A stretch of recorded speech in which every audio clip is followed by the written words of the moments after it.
When wrestling fans think of the month of November, we tend to think of Survivor Series, one of the WWE's Big Four, and a major event that has been around since 1987. However, there's another reason that November is special, and that's because it is the month that commemorates the debut of the WWE's greatest character, The Undertaker, a character that lasted 30 years, 3 straight decades of destruction.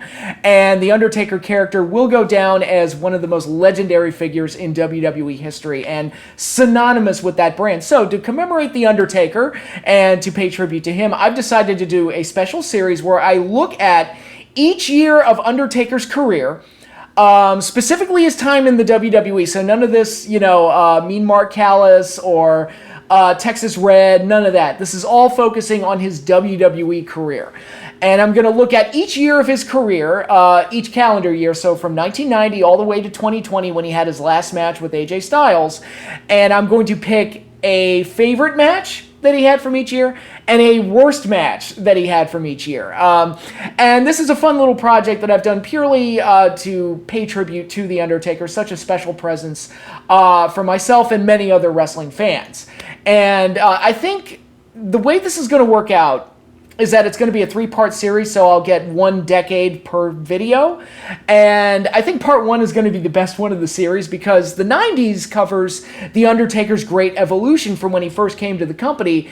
And throughout the 90s, he changed more and more as he went from the gray to the purple, got the Phantom Mask in 95, and then evolved into a much darker character into the mid to late 90s to better match with the Attitude Era, before culminating with him being a satanic cult leader with the Ministry of Darkness. So there was a lot of different stages in the evolution of the Undertaker persona during that time. So I think the 90s is going to be a lot of fun to cover all the great material and some of the not so great material that the Undertaker had throughout the course of his career. So this video is going to start with 1990 and work all the way to 1999. With all that said, let's get started.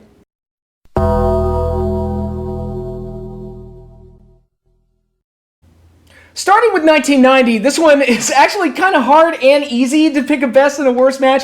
Obviously, The Undertaker's best match is his debut. Debuting in November, it's the Survivor Series. The Undertaker had what I consider to be the greatest in-ring debut for any talent or character in WWE history.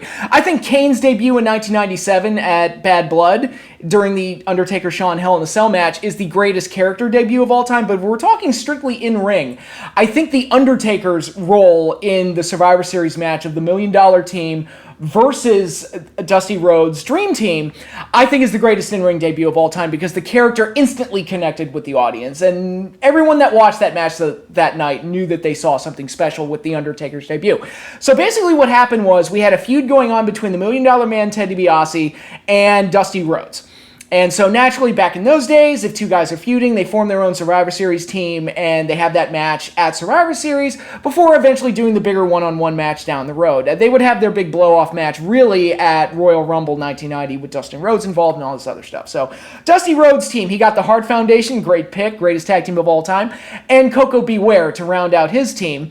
And the $1 Million Man got the celebrated tag team of Rhythm and Blues, the Honky Tonk Man, who I actually like. I feel like that talent played that character to the hilt, and he was great at it.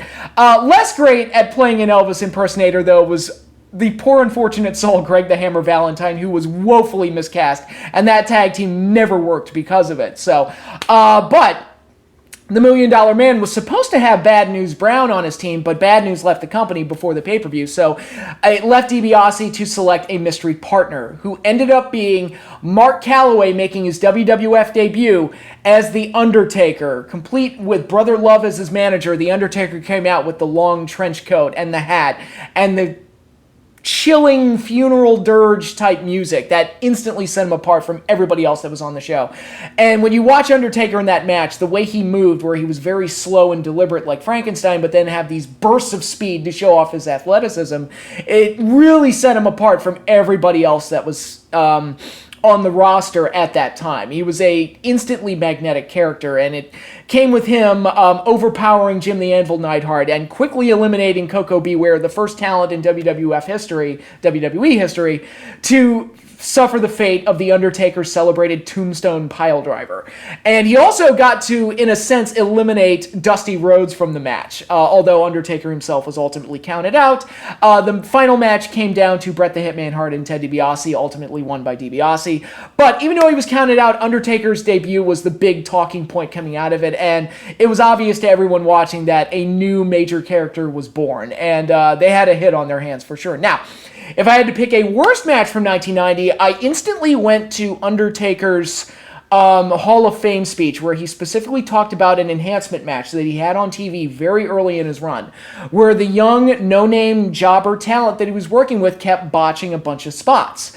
And so Undertaker roughed him up a little bit, and then Vince pulled him aside afterwards and told him, and basically read him the riot act, and dressed him down for being so rough with the other talent, and said the perception coming out of it is that Undertaker's an asshole and he's not handling himself very professionally in that situation. So I immediately thought, okay, let me go see if I can track this match down to see if I can find it. And thanks to YouTube, I think I found it. So the match I have here is against Rick Sampson on the November 20th episode of Wrestling Challenge. So not long after Undertaker's debut, he was actually still being called Kane the Undertaker at this point. Something that I believe they've retroactively gone back and changed. I've removed the Kane the Undertaker from it, figuring the Undertaker was a good enough name. But in any case, this was the close, of all the squash matches that he had during this time, this was the one that best fit the description of what Undertaker described during his Hall of Fame speech, where Rick Sampson looked like he was kind of not taking the Undertaker's moves correctly when Undertaker did the famous catwalk up the top rope, which eventually became called Old School. He looked like he botched that. He looked like he was out of position for many of the Undertaker's key moves. And Undertaker squash matches during this time were normally very mesmerizing because he was just kind of this zombie Frankenstein-like character walking around dominating people, and then he beat them and put them in a body bag at the end. But here it looked like stuff was not exactly going right, and Rick Sampson was not taking the moves correctly. Some of that mystique was broken a little bit in this one particular match. And because there wasn't a whole lot to pull from 1990, I've decided that this match, which I believe to be the one that Undertaker was talking about in his Hall of Fame speech, is the worst match that he had in 1990.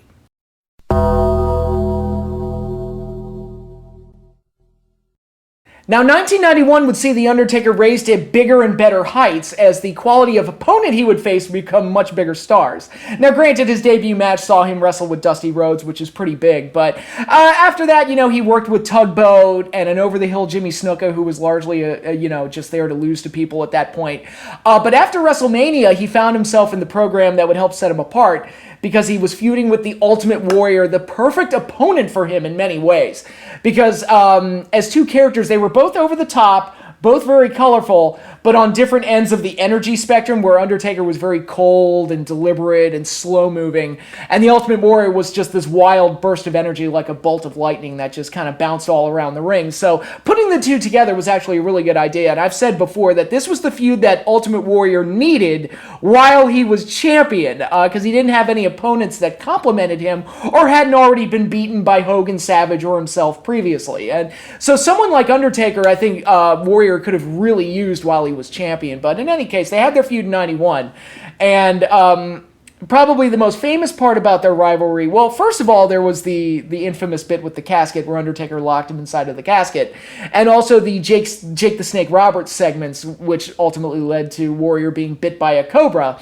And various weird things like that. But probably the most famous aspect of their feud were the series of matches they had called the body bag matches, which in a way were a precursor to the casket matches that The Undertaker would make famous years later. Where the winner would have to lock his opponent and zip him up inside of the body bag.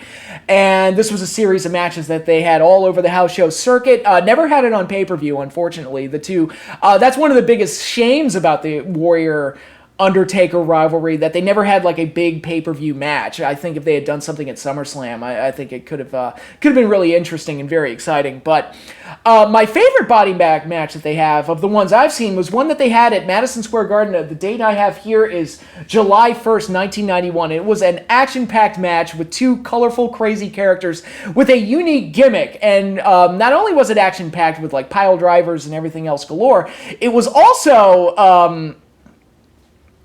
it also had the striking visual after Undertaker was defeated and zipped inside of the body bag. He sat up, did his like Frankenstein, Michael Myers, zombie type thing where he sat up while he was in the body bag, which was a very striking visual and great stuff. So Undertaker had some big matches in 91. There was the pay-per-view match with Hogan where he became the WWF champion, which is his most historic match that year for sure. He also had a match in Spain against Tito Santana where Tito actually defeated him, which is one of those weird oddities in the Undertaker's history. But really, when I think of Undertaker's best work in 91, it's the stuff with Warrior that really sticks out, and this was my favorite match that they had. Now, my least favorite match that Undertaker had in 91 is actually another match he had with the Ultimate Warrior, and that was the one featured on the Coliseum videotape Rampage 91, one of the most memorable Coliseum videos that I had as a kid, mainly because of two things. One, golf lessons with Bobby Heenan and Mean Gene Okerlund, which is friggin' hysterical, and I loved it.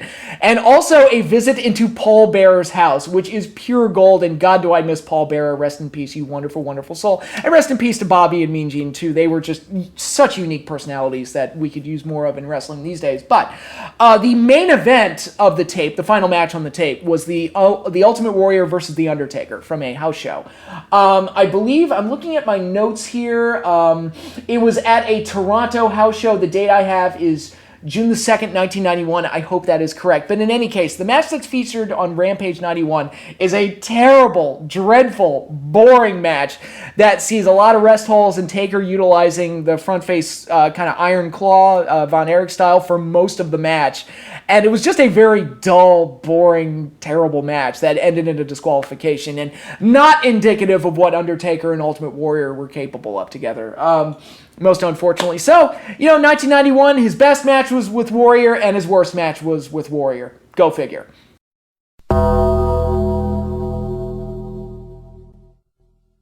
Here we move along to 1992, another big year for Undertaker, as it saw a major change for his character where they made the decision to turn The Undertaker babyface. Now, the previous year he had worked with Ultimate Warrior and Hulk Hogan, who were the two top faces in the company, and if you count Randy Savage in that, he destroyed Randy Savage's wedding reception. So they were putting him up against all the biggest names in the company. He even worked house show matches against Roddy Piper. So Undertaker seemed to be the ideal heel opponent for many of the top baby faces in the company. But in 92, they made the decision to turn him face right before WrestleMania 8 so he could have a feud with Jake the Snake Roberts. And it was like, after that, it was like, the Undertaker star just shined brighter and brighter because once they turned him face, he almost instantly became one of the most beloved stars in the company because he was kind of cool. He wasn't a cheesy, corny baby face. He wasn't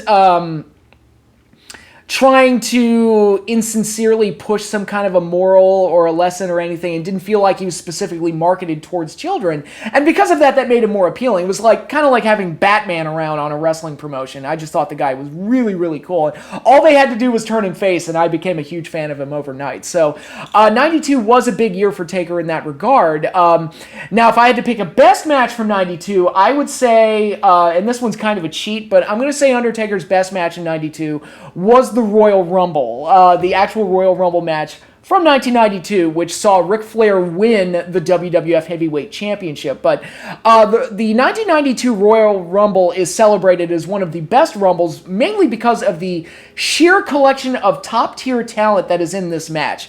You got Sergeant Slaughter, you got Hulk Hogan, you got Randy Savage, Roddy Piper, Ric Flair, who ultimately won the thing. Ted DiBiase was in this. You had a young Shawn Michaels in it. It was a wonderful collection of talent. And then you had The Undertaker, who was right there in the mix with those guys. And, he was actually part of the setup for the Royal Rumble being for the WWF title, as the controversy surrounding the two title matches with Hogan, the Survivor Series match and the Tuesday in Texas match, ultimately led to the Royal Rumble match being shaped the way that it was. So Undertaker was one of the lightning rods that helped create the situation that allowed for one of the greatest Royal Rumbles of all time. And so for that, I'm going to list this as The Undertaker's best match of 1992. Now, his worst match of 92, I'm going to say his match with Kamala at SummerSlam 1992. Now, the match itself was largely just a filler match, just there to kill time and get Undertaker on the show. He did have that cool entrance where he came out on the hearse, which was really awesome. One of the first, maybe even the first really cool Undertaker entrance. Something that would become standard for him in the years to come. And the match itself, was not offensively bad or anything, and it got the ending where Kamala kept squashing Undertaker over and over and over again, but then Undertaker sat up, scared the hell out of him, and Kamala just ran for the hills, setting them up for their big rematch, the first ever coffin match. Again, we're getting closer and closer to that casket match at the Survivor Series in 1992. And, it's always fun to see, kind of a monstrous character like Kamala gets scared by The Undertaker. And as a babyface, they kind of pushed Undertaker in the direction of being a special attraction, kind of like the heir apparent to Andre the Giant, where Andre would be this giant killer and this monster killer that would throw people around because he's a big Andre the Giant. Now you have Undertaker kind of taking his place and being the giant killer in the years to come. More on that in 93, but in this case, the reason why I'm saying that the SummerSlam match is his weakest match of the year is because earlier, in the time between WrestleMania and SummerSlam, Undertaker had another feud with the Berserker, John Nord, playing a Viking gimmick. Again, playing it to the hilt. And I love the Berserker because he won all his matches by countout, and that to me is just hysterical. But they did do a segment on Superstars where they had a match, and it ended in a disqualification because the Berserker tried to stab the Undertaker with his sword. Undertaker rolled out of the way right before the Berserker could stab him. And the image of the sword sticking out of the ring mat is one of those images that sticks in my mind from when I watched wrestling as a kid. To me, that's right up there with Jake Roberts having the snake bite, Macho Man. It's right up there with the barbershop window of Shawn Michaels throwing Jannetty through the glass. It was one of those just striking images that just shows, man, wrestling is nuts. This shit is crazy. And I was totally down for Berserker Undertaker matches. Unfortunately, all of their matches were at house shows, and they never had a big pay-per-view burn-off match, most unfortunately. And poor John Nord, he was supposed to have a match at WrestleMania 8. It got canceled. That match was supposed to be with the British Bulldog, but because of time restraints, that match could not happen. Then at SummerSlam 92, that show was pre-taped because it was in the UK, and his match with Tatanka got dropped from the show. And it's man, poor John Nord just can't catch a break in 92. Poor guy. And part of me wishes, man, I wish they had just done the Berserker Undertaker match at SummerSlam and let them have their big blow-off match. And John Nord was a fun, brawling, kind of Bruiser Brody type of talent. And granted, they couldn't have a super violent match in 1992, but it would have been a fun match to have. And I think a lot more fun than a match with Kamala. But that's my own personal opinion, so there you go.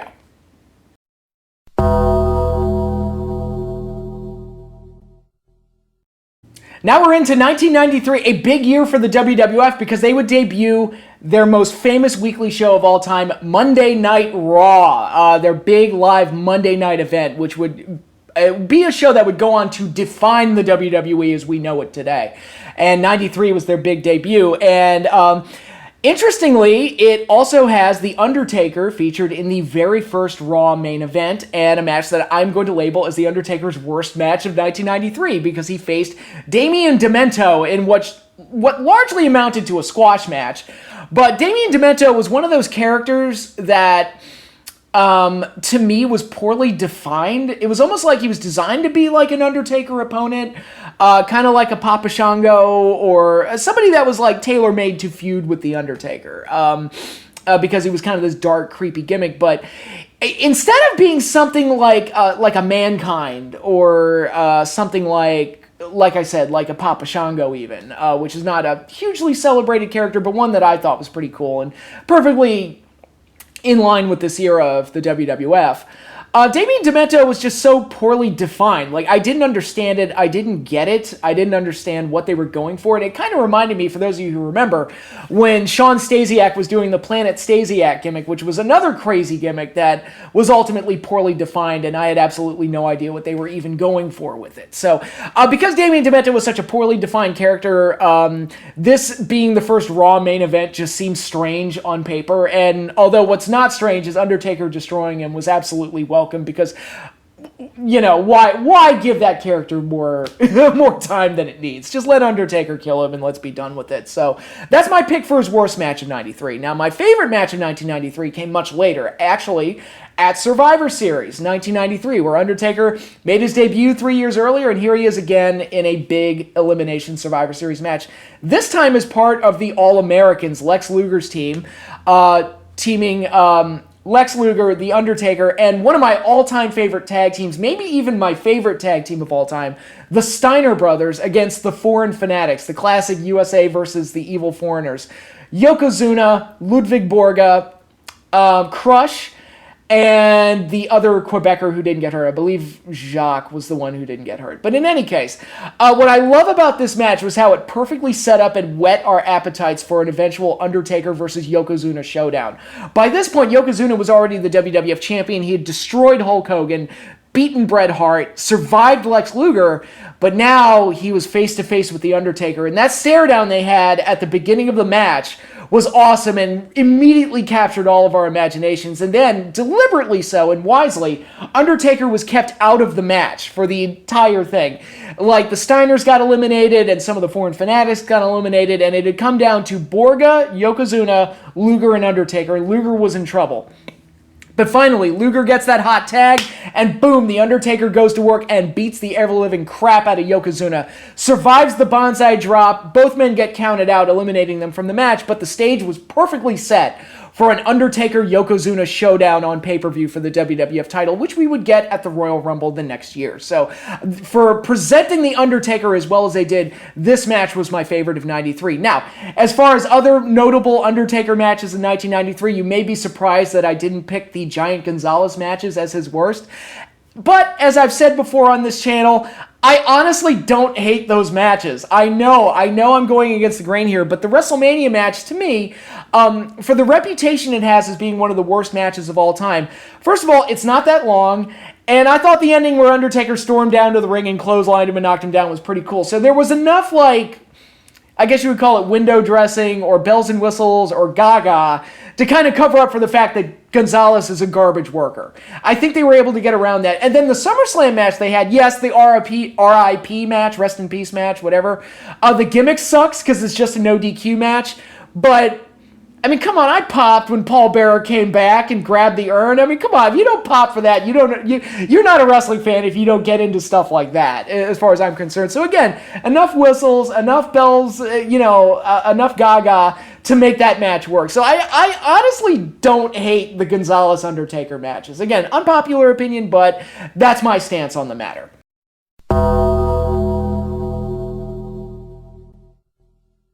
Here in 1994, we see the beginnings of what became an Undertaker tradition where the character was killed and then taken off TV for a while before ultimately resurrecting and returning. The first time this happened was at the Royal Rumble title match between The Undertaker and Yokozuna, the first ever official casket match in WWE history, which saw Yokozuna enlist an entire army of heels to help defeat The Undertaker and kill the character by putting him in the casket.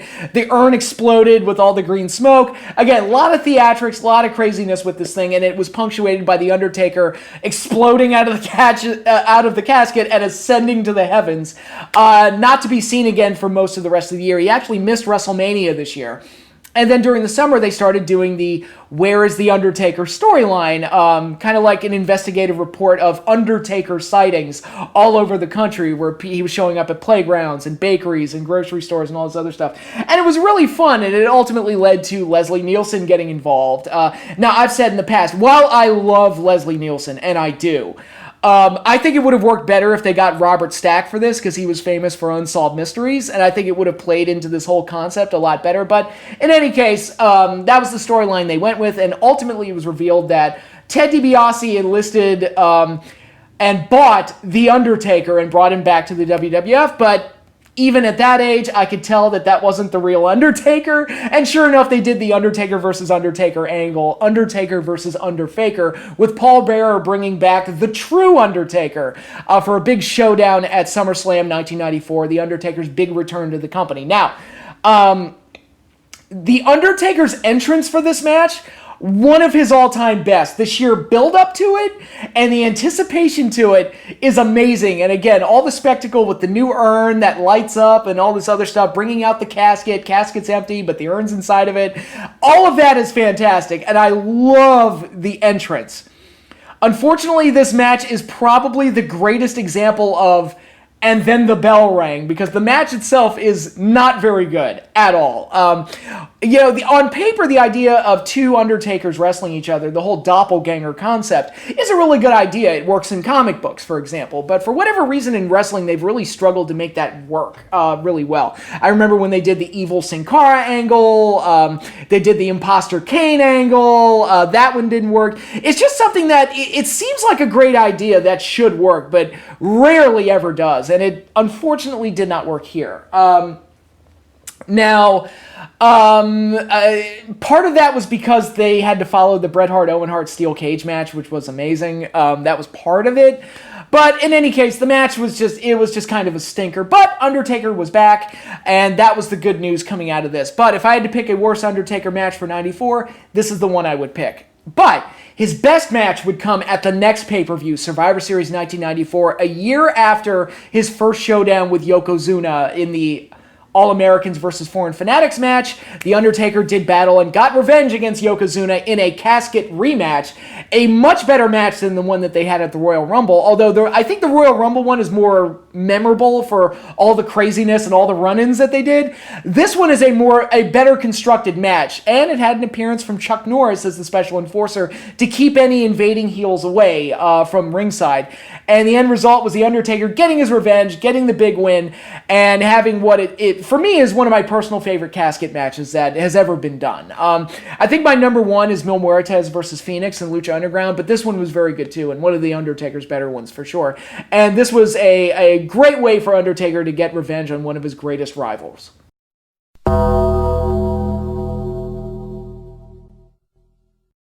1995 is a bit of a notorious year for the WWE. It's remembered as not being very good, and with good reason. Business was way down. Diesel was not working as World Heavyweight Champion, and creatively, just things were not very good across the board. And unfortunately, that includes a lot of the Undertaker stuff. When you look at potential candidates for worst Undertaker match of the year, there are a few. There is that tag match on Raw where Yokozuna and Mabel continuously leg dropped him, and he had his orbital bone broken. So I think if you were going to ask Undertaker what his least favorite match was of 95, you'd probably go with that one. Although it did result in him getting the famous Phantom Mask, which was a nice little way to differentiate Undertaker and freshen him up a bit, while also protecting his injury as well. So they actually took a negative and turned it into a positive, and again, led to a very cool Undertaker moment at Survivor Series. There's also the match he had with Mabel at King of the Ring, where he inexplicably lost that tournament, by pinfall of all things. It really kind of like, the way Undertaker was beaten in that match, it felt like an ordinary guy losing and not the Undertaker losing. It just felt like lazily booked. I mean, this is the guy who the year before it took an entire army to beat him against Yokozuna, and here he just kind of lost because one guy interfered. It looked like a normal guy losing and not the Undertaker losing, which was the big problem with that match and that tournament as a whole. Like, you've got Shawn Michaels, you've got the Undertaker in this thing, and your choice for a winner is Mabel. Now, granted, they wanted to set up a heel for Diesel, and I get that. I guess I understand that, but it's like, why was Mabel your top choice? Like, couldn't go with Yokozuna, or maybe have Owen Hart win it twice, or Bulldog. I don't know. They ended up turning Bulldog heel anyway, so might as well. It's like, Mabel was your top choice. Okay, interesting. But Undertaker's worst match of 95, I'm going to give it to his match with King Kong Bundy at WrestleMania 11. A disaster of a show all around, Undertaker match included. It pains me to say it, but 11 is my pick for the worst WrestleMania of all time because there actually exists a WrestleMania where Bret Hart had a bad match, Undertaker had a bad match, and Shawn had a match that I'm not overly fond of. A lot of people like that Diesel-Shawn match. I don't. And it's like, man, those three were on the card and none of them could deliver. That's not great. That's not great at all. And that's only one of the problems with a show that is just abysmal in its execution. Very unfortunate all around. But the Bundy-Taker match in particular was just a fiasco. And I like King Kong Bundy as a talent. I think he was a very talented super heavyweight type of guy, but for whatever reason, I think in 95, he just, the same intrigue that he had a few years earlier when he worked with Hogan just wasn't there. And, on paper, what should have been kind of a cool match for both of them ended up being kind of a sloppy botch fest where even, Undertaker tried to tombstone him for the finish and couldn't get him up. And that was just one of many problems with the execution of this match and this WrestleMania as a whole, quite frankly. But, if I had to pick a favorite match for The Undertaker this year, I'm going to go to SummerSlam 1995 and pick another casket match. This one is his battle with Kama Mustafa. This is when Undertaker was doing that angle with the $1 Million Corporation where they stole the urn and Kama, the former Papa Shango, future Godfather, stole the urn and melted it down into a gold chain, and now The Undertaker wanted the urn back. Now, the gold chain ended up in the position of King Mabel, and that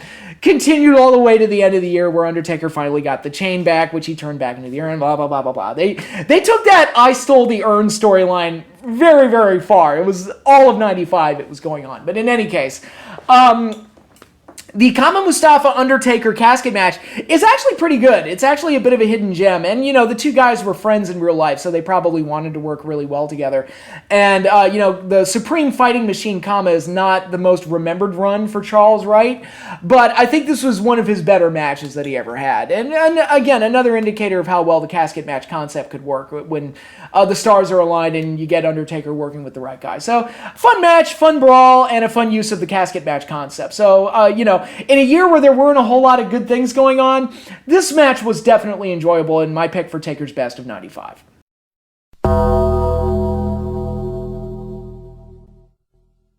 Now, 1996 as a whole is remembered for the WWF kind of losing their grip of supremacy over the wrestling world because this is when WCW started to overtake them with the Hollywood Hogan heel turn and the formation of the NWO, among other things. And this is where Nitro began beating the WWF and beating Raw in the ratings. But I also remember 96 as being a really good year creatively for The Undertaker. After a year of not really having so great feuds and so great opponents, he finally had a good one for WrestleMania where he went up against Big Daddy Cool Diesel, a freshly turned heel Kevin Nash. And right before his departure to leave and form the NWO in the other place, I thought that feud that they had was actually really good and one of the better matches at WrestleMania 12. And then immediately after that, Undertaker jump-started his feud with Mankind, Mick Foley making his debut in the WWF. And those two had the WWF's best feud of the year, at least for me. The series of matches they had really upped the insanity. And again, much like I said about how Ultimate Warrior needed someone like Undertaker, I felt like Undertaker at this point needed someone like Mankind to do something a little bit more dynamic with. Because up to this point, especially in 95, he was just kind of like having matches with what other big guy they could throw at him. But here, Mankind was something that represented a unique challenge for The Undertaker, and even got Paul Bearer to turn on him. Mankind won their first match at King of the Ring, then defeated Taker in the first ever Boiler Room Brawl at SummerSlam 96, which saw the Paul Bearer heel turn, and they wrestled each other several times throughout the year, and it was one of the most exciting things that WWF had going at this time. And for me, my personal favorite Undertaker and Mankind match from 96 was the first ever Buried Alive match from the October In Your House event. And that match was crazy, it was fun, it was a wild brawl, and they made full use of the gimmick, and it also resulted in one of the most famous Undertaker moments ever that has been on Undertaker highlight reels for as long as I can remember, where Undertaker wins the match, but then a bunch of heels show up, beat up The Undertaker, throw him in the grave, and then just continuously shovel dirt on top of him over and over and over, and it just kept going and going and going. And apparently they had trouble filling up the grave, because I guess they didn't go over it well enough beforehand, but I remember Foley talking about it in his book, where it just felt like it took forever to fill that grave up, and but it resulted in a great moment where you get the thunder strike on the grave at the end of the show, and then the Undertaker's arm comes up out of the grave. One of the all-time great Undertaker visuals, and it punctuated one of my favorite Undertaker matches during this time. So if I had to pick a best match from '96, it would be this one. If I had to pick a worst match from '96, I would pick the Armageddon match at the December In Your House event, where he took on Bam Bam Terry Gordy, playing the Executioner, who made his debut at the Buried Alive match I just talked about. And while Mankind was a great opponent for The Undertaker, unfortunately the Executioner was not. I think Bam Bam Terry Gordy was a great talent, a legendary talent, do not get me wrong, but again, this is another example of bad casting. I don't think that he really fit this role, and I don't think the Executioner gimmick really worked all that well in 1996. So it was just bad all around. And this match was just an exercise in excess. And even the Undertaker-Mankind feud was losing steam at this point. So it just kind of felt like pointless filler to give Undertaker something to do in the month of December before he moved on to bigger and better things in 1997. So a very dull, boring, and forgettable match, unfortunately.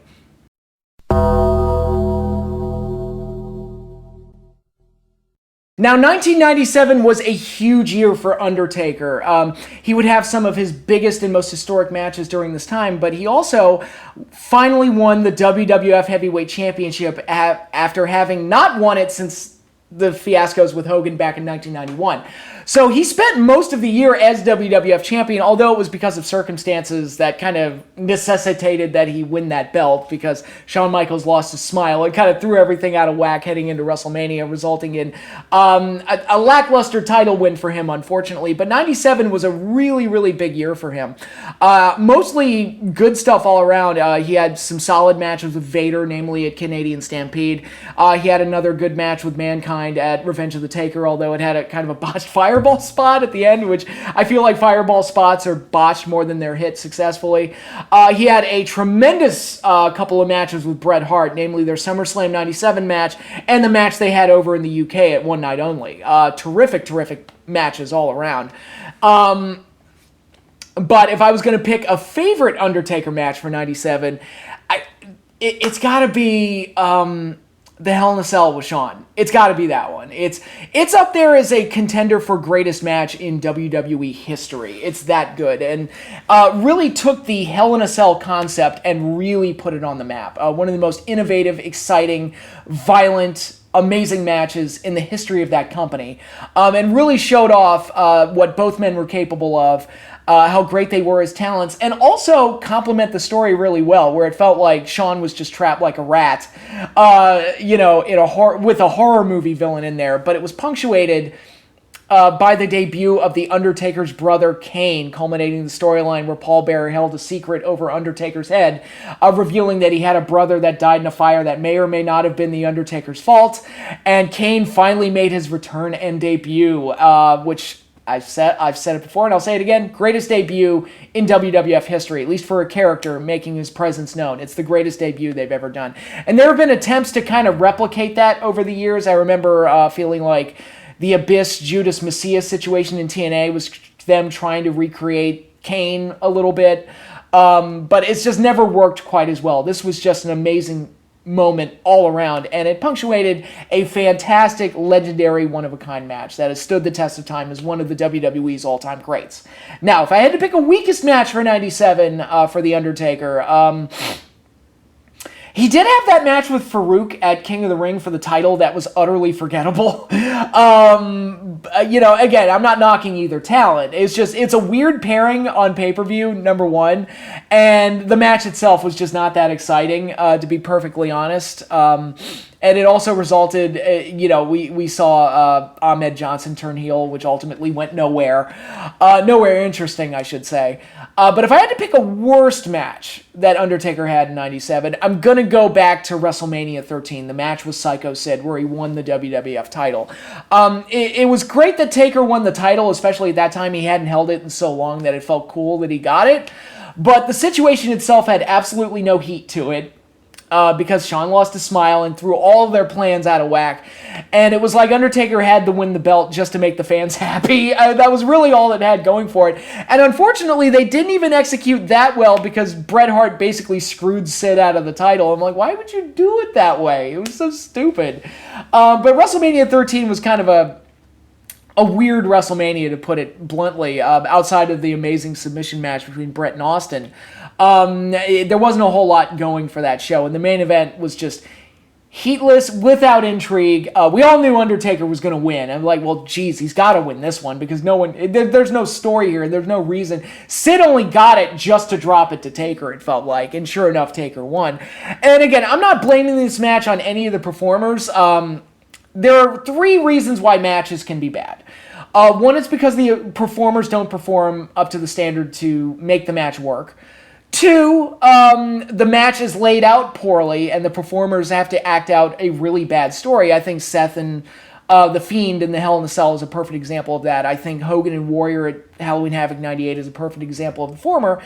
And the 3rd reason is the storyline heading into the match has no intrigue, so the fans go into it just not caring. So the performers just have to make the best they have out of very, very little, and most of the time that doesn't really work. And I think this match falls into the 3rd category, where it's like there was no intrigue heading into this thing, so the performers just kind of have to just shrug their shoulders and go, well, let's just do the best we can and figure it out from there. So unfortunately, the match itself did not work, but it was cool that Undertaker won the title, so there's that.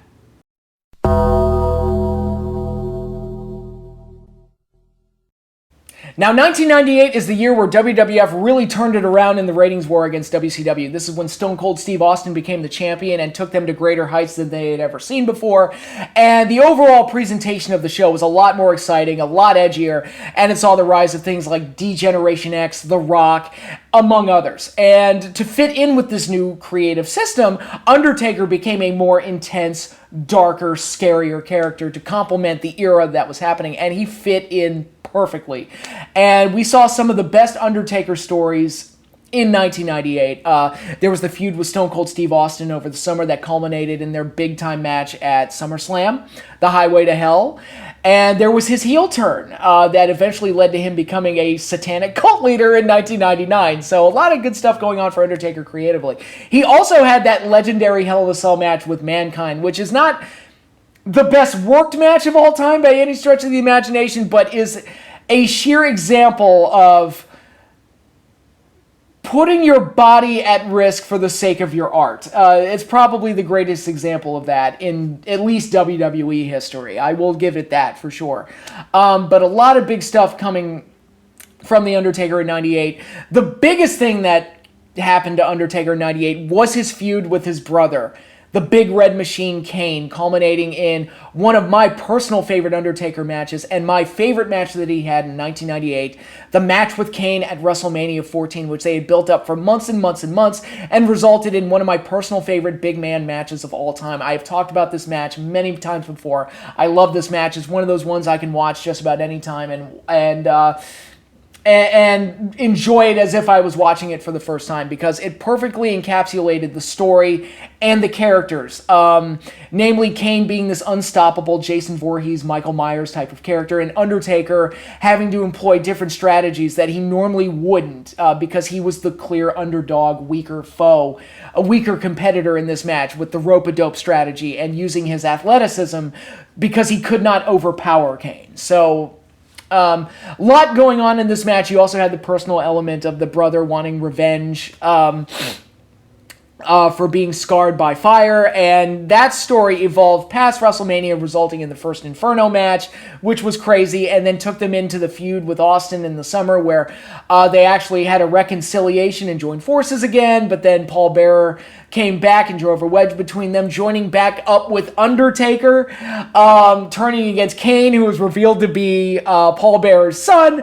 This whole story was absolutely crazy and absolutely insane. So they got a lot of mileage out of that Undertaker-Kane feud. Unfortunately, they did the match a few too many times, and by the time 2010 rolled around, I was sick to death of seeing Undertaker versus Kane. And I would even say by the end of 1998, I was kind of tired of seeing it, because my pick for worst match for The Undertaker 1998 came in Survivor Series 1998, the tournament match. Now, very similar to WrestleMania 4, Hulk Hogan and Andre the Giant at that event got a bye into the second round because they were the ones that were the ones that caused the controversy with the championship situation. So they both got automatic buys. And similar here, Undertaker and Kane pinned Austin at the same time. We didn't have a champion, and then their one-on-one match at the next pay-per-view ended in a no contest, thanks to referee Stone Cold Steve Austin. So we still didn't have a champion, but Undertaker and Kane were granted a first-round bye in the championship tournament at Survivor Series. And this match was forgettable, and by this point, the Undertaker-Kane rivalry had kind of run out of steam. So at what was once an exciting and awesome match, by this point I was kind of tired of and just wanted to get past it. And there were more interesting things going on at this point, like the story with Mankind and the story with The Rock, which ultimately led to a very interesting and exciting conclusion to the tournament, which has nothing to do with Undertaker, but I just figured I'd point it out. But if I had to pick a weakest match of 98 for Taker, it would be the showdown with Kane at Survivor Series 98.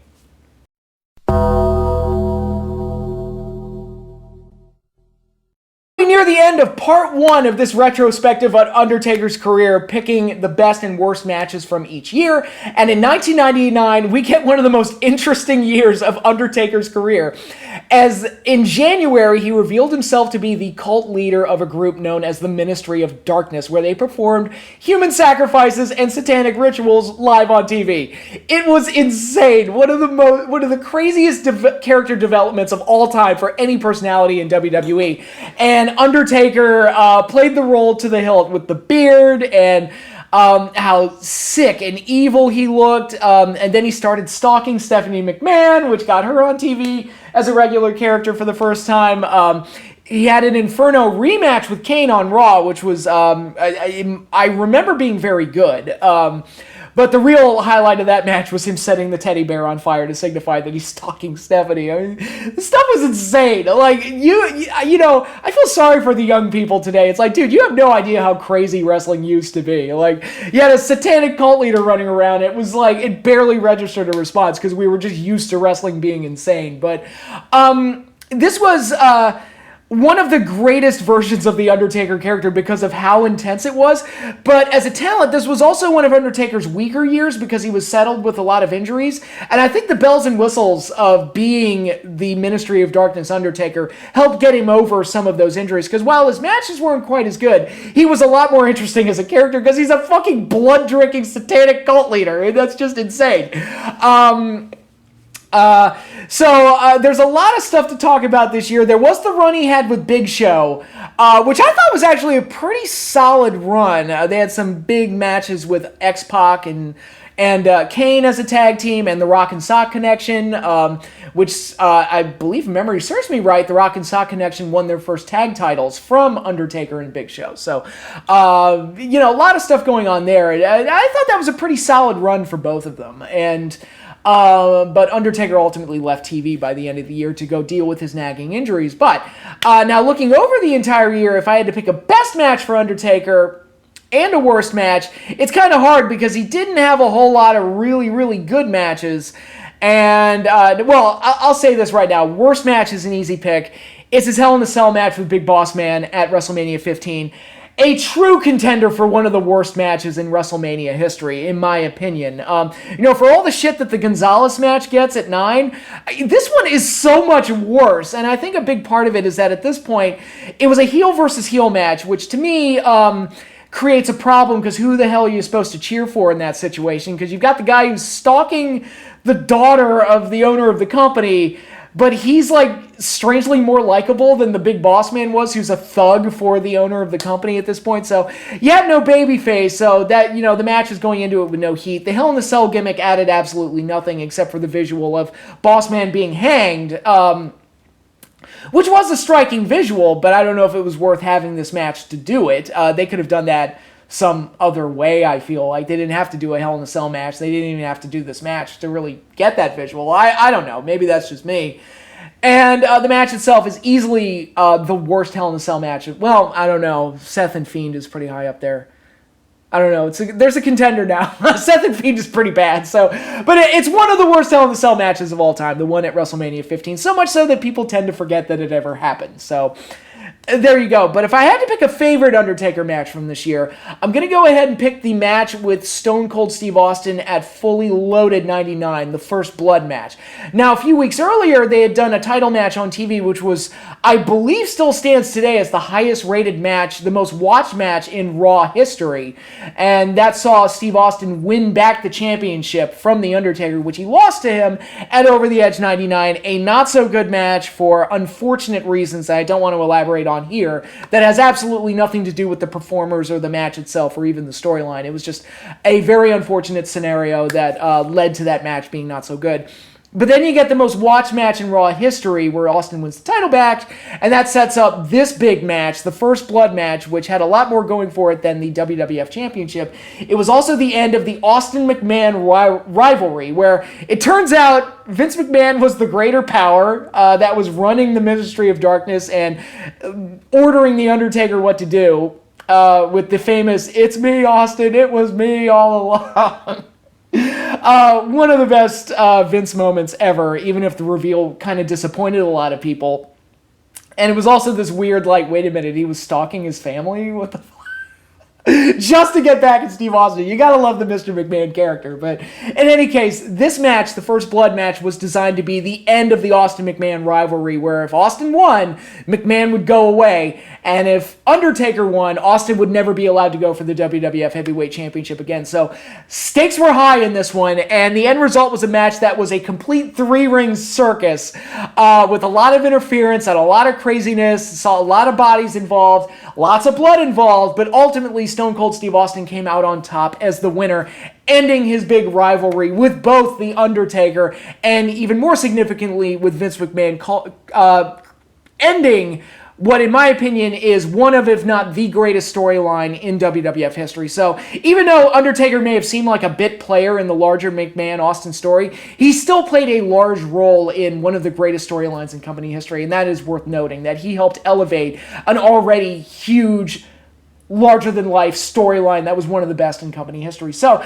interesting end to The Undertaker's first decade of the company. As you can see, a lot changed over the course of that decade. A lot of things happened, and there was a lot of development for the Undertaker character during that time. So it was a very exciting decade for him, and by the end of it, he was already a WWF legend, already a legendary figure in the company, but there was a lot more growth for The Undertaker to come in the next decade, as he would start off as the American Badass, and then go on his Dead Man nostalgia run to carry him through to the end of the decade. But I will cover that in part 2 of this series. This is it for now. Thanks again, everybody, for watching, and I will see you all later.